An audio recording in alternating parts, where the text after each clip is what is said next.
Miss Combos with Laura Newseth. Hello everyone and welcome back to Miss Combos with Laura Newseth. In today's video, I'm going to be reacting to the Mizuki 5th focus event titled Where Does the Path of Thorns Lead To?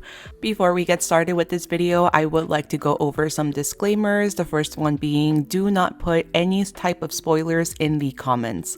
If you're talking about the event story, which I have not yet read, please do not allude to anything in the story. Please do not react to anything that you read in the story. Just do not spoil the story to me or others.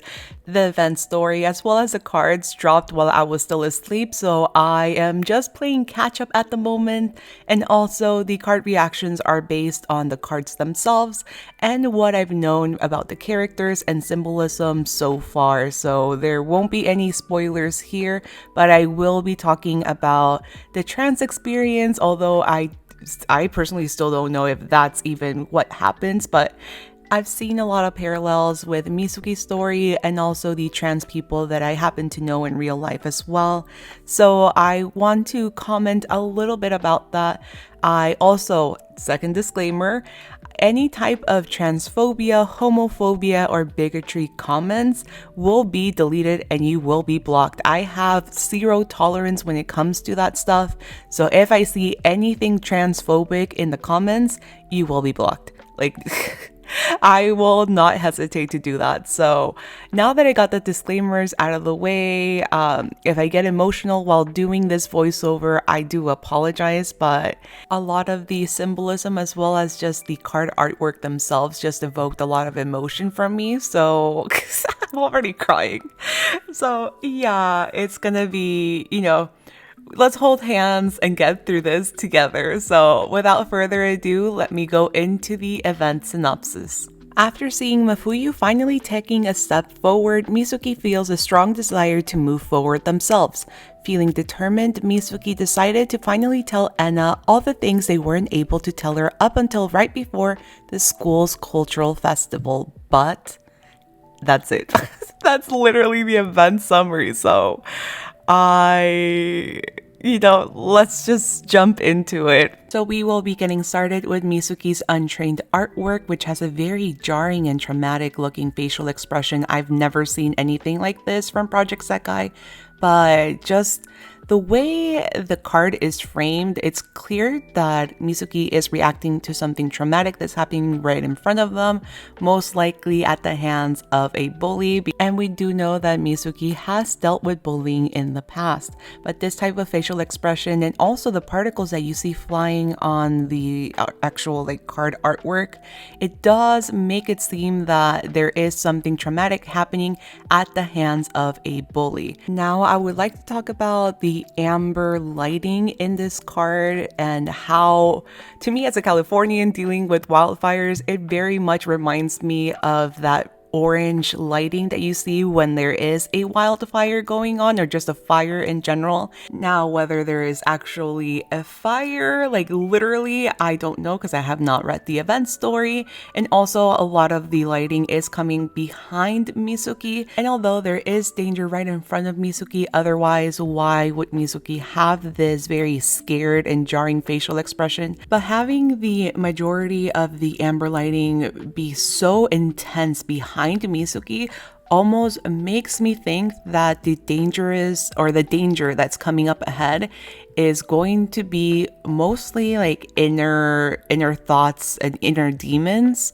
So that's what I'm thinking, but let's move on to the trained artwork, which honestly, I get the chills. This is such a powerful and intense artwork. Like I mentioned in the beginning, I will be talking about the trans experience just because Mizuki's journey, there's a lot of parallels with the trans experience that I've heard from my real life friends, as well as a lot of the stories that I have consumed by trans authors as well.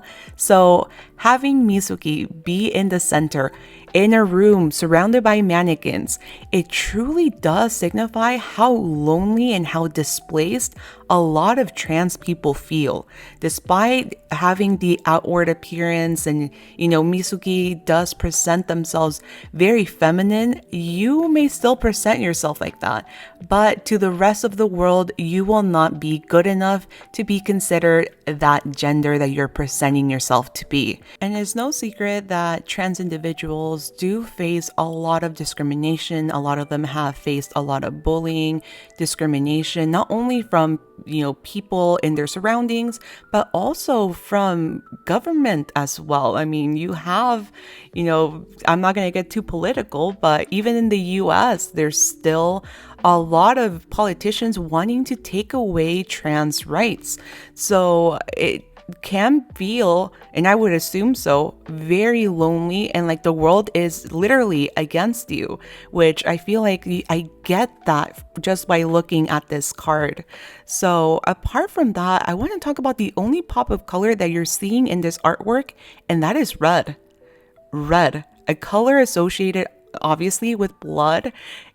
In this context, I almost feel like Mizuki is sacrificing themselves. Like, you could say that Mizuki is sacrificing themselves because of their inner demons, or it could be due to outside sources like society, let's say their school, bullying, all that stuff. You also, in the background, can see that there is a broken mirror. And this is not the first time that we've seen mirrors or reflections in general in Mizuki's cards. Whether Mizuki is avoiding their gaze in the reflection or having to actually take a look at what's right in front of them. You can see that mirrors have played a big part of Mizuki's story.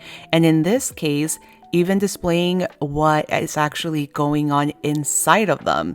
Outwards, they're displaying a very happy person, and inside, there's a different story. I will say this is probably one of the best cards that the Project Sekai art team has ever done. It just evokes a lot of emotion, and I would not be surprised if especially trans individuals just resonate a lot with the imagery in this card artwork. Even non-binary individuals or ex-gender individuals, I feel like they would resonate a lot with this image and how displaced they feel within society. So if you have any other feedback, especially if you do identify as trans or non-binary, please let me know in the comments, because I would really like to hear your interpretation of Mizuki's card. Next up, we have Enna's untrained artwork, which does have a very concerned facial expression. This facial expression is not one of disgust. It is not one that looks displeased either. It truly looks like a friend that is genuinely concerned for her friend. Also, I do want to point out the stark difference in the lighting behind them. Mizuki had the very orange, amber lighting that signifies danger. Enna has very bright yellow lighting, which only reminds me of a sunrise or awakening. And if I can talk a little bit about religious imagery, I'm not religious myself, but I do find a lot of the religious artwork very interesting to look at and analyze. And one thing that you do see a lot in religious artwork is the presence of a bright yellow light, meaning that maybe Enna will be kind of a divine figure to Mizuki.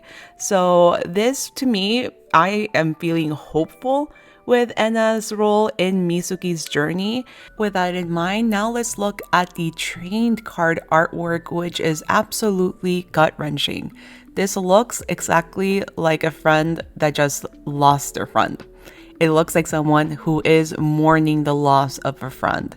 Not only is her facial expression very painful to look at, she looks distraught. Also, the fetal position, just her surrendering to these very raw and intense emotions. There is a lot that you can talk about just by those two things alone. But then you add the roses that are just surrounding Enna. And white roses often symbolize loyalty, purity, and also eternal love. Whether that eternal love is romantic or just the eternal love that one has for a very close friend. You cannot deny how intense the bond is between Enna and Mizuki. And I will also like to bring attention to the two pops of colors that you see in this card artwork, that being the red ribbon, which signifies Mizuki, and also the pink rose that is right in front of the red ribbon. So the red ribbon, obviously it signifies Mizuki, and the fact that Enna is clutching onto that as if that's the last thing that she has to remember Mizuki by, it's truly heartbreaking. But then you add the pink rose that's right in front of the red ribbon, and that is just where it makes me emotional, because pink roses often signify appreciation and admiration, and the fact that the rose is right in front of the ribbon, I mean, you cannot make it more clear how much Enna admires and appreciates Mizuki. Also, I do want to point out that this card reminded me a lot of this Mizuki card, again with both of them being in the fetal position, just laying down on the floor. But I do want to point out that there's no reflection in Enna's card, meaning that this is truly what Enna is feeling, unlike with Mizuki, where you do see Mizuki is portraying the appearance of a happy person, and inside there is a completely different story to tell. Now let's talk about KAITO's untrained artwork. And before this event even began, before I even saw the card artwork, I had made a tweet jokingly saying that it's no coincidence that KAITO is in all of these very intense night court events. Like, he loves the chisme, just as a joke. But I mean, just looking at this card artwork, like, this looks like it's straight out of a telenovela. Like, it looks so intense and dramatic. Like, give me a story with just these two. Like, I wouldn't know what's going on, but there is a lot to talk about in this card artwork, and also the roles that KAITO and Meiko have played within Night Court.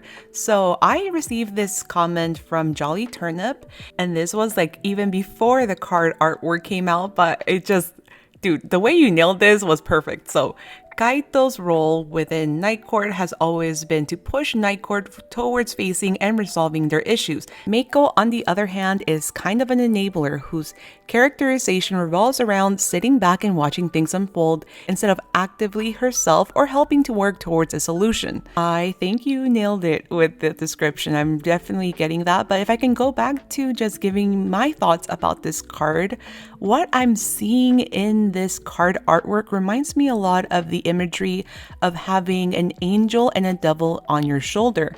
KAITO being the angel in this case with the white attire, and Meiko being the devil, or someone that is physically holding back Night Court from confronting, their inner demons. You can even see from their body language and facial expressions that KAITO is over it.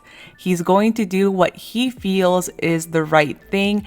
Meiko, on the other hand, looks more reserved, like she is being scolded in this scene. But I'm also sensing that there is a lot of pent-up anger inside of Meiko that will most likely be unfolded in the next Night Court focus event. Like, there is just so much that she is holding back. I feel a lot of anger, I feel a lot of emotions, a lot of tears as well. And judging by the background and how it looks very much like a storm is coming, consider this your warning, because these cards are just telling me so much by just looking at them.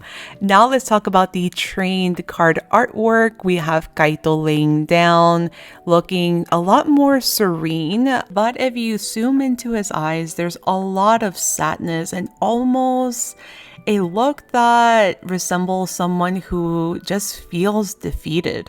Not only that, you do also have the ribbon signifying Mizuki once again, a ribbon that is actually broken in several parts, which, I am not looking forward to reading the story. I feel like it will be painful. I mean, the signs are right there.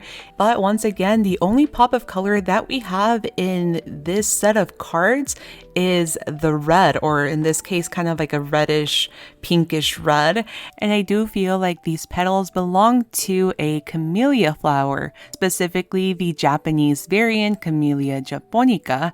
And this flower represents spirit of depth, self-reflection, and inner strength. Also, if I can go back to the art history and looking at like religious imagery, the white lighting once again is reminding me of maybe heaven or something like that. And historically speaking, there's always been a presence of a white light in heaven, in the divine. It's very much attached to spirituality and purity as well. And I'm just getting a lot of that type of symbolism within this set of cards. Now for the 3-star card, we have Mafuyu eating. Like literally, that is it. I am actually, for once, relieved that we don't have Mafuyu looking like super depressed, super angry. She might be disassociating. I mean, I know that blank stare very well because I tend to do that as well. So, I mean, maybe she is disassociating herself and not wanting to face her, real, true emotions. But her train card, not only does it look like a 4-star card, there's a lot to say about this card. Not only does Mafuyu look visibly much sadder, also her body language indicates the same thing. So I feel like this card actually is representative of how Mafuyu truly feels. Here we have Mafuyu looking down onto an umbrella that has a ribbon that is tied to it, both of them signifying Mizuki themselves. And also, I noticed the exact same white roses and the one pink rose, exactly like in Enna's card. Mafuyu does repress a lot of her thoughts and feelings, but just having this card, the way it's arranged and composed, and seeing those same flowers in this card, you can really tell that there is a lot of admiration, a lot of loyalty and love that Mafuyu does have for Mizuki. If I can talk about the umbrella itself, it looks like it was just abandoned there, and it reminded me a lot of this Mizuki card. In this card, you see Mizuki extending the umbrella onto another person, like they're wanting to shield and help another person. But now the umbrella has been left abandoned, almost like they have given up completely. And these are all the signs that I've been getting from all of the cards. It's Mizuki just giving up, which is incredibly sad to see. And finally, we have the 2-star card, which belongs to Kanade. And typically for 2-star cards, I don't have a whole lot to say, but this is different because I'm also getting the feeling that Kanade is grieving. She looks visibly sad. She is looking down onto a bow that she is holding in her hands, almost like if that's the last physical thing to remember Mizuki by. I am just getting mentally prepared to actually reading this story, and also the signs are there that this will most likely not be the end of it, and we will see a continuation of the story, probably the resolution of the story in the next night court event. Like, all the pieces are there. Meiko being in KAITO's card is not just a coincidence. She will be playing a big role in the upcoming night court focus event. Like, you can quote me on that. And this brings us to the end of this video where I showed you all the cards for this event, and just doing this little like collage thing that I do. Damn, like the contrast, you cannot deny the contrast between Mizuki's card, where you can see Mizuki like visibly just giving up on life, I guess, and everyone else mourning, like visibly distraught, sad, depressed. So yeah, let me know what you guys feel about this card set in the comments below. Let me know your interpretations if you feel comfortable sharing them. Again, please do not share any spoilers in the comments. I have not read the story yet, and I'm sure people have not read the story either. So out of respect to them, please do not share any spoilers in the comments. I gotta say huge props to the Project Sekai team because this card set is beautiful in a very haunting way, and obviously this video was very long and there were just a few cards for me to discuss. I wasn't as packed as the last card reaction video, but there was just so much to talk about this particular set. So if you're pulling, I wish you the best of luck. And also if you're going to be reading this event story, I wish you the best of luck as well. Please take your time if you do find yourself getting, triggered by anything in the story, or if you find yourself getting stressed out or anxious, to just take your time to actually process everything that is happening in this event. So if you're brand new to my channel, please take the moment to subscribe to keep up with my videos, and I will be seeing you guys very soon in my next video. Bye bye!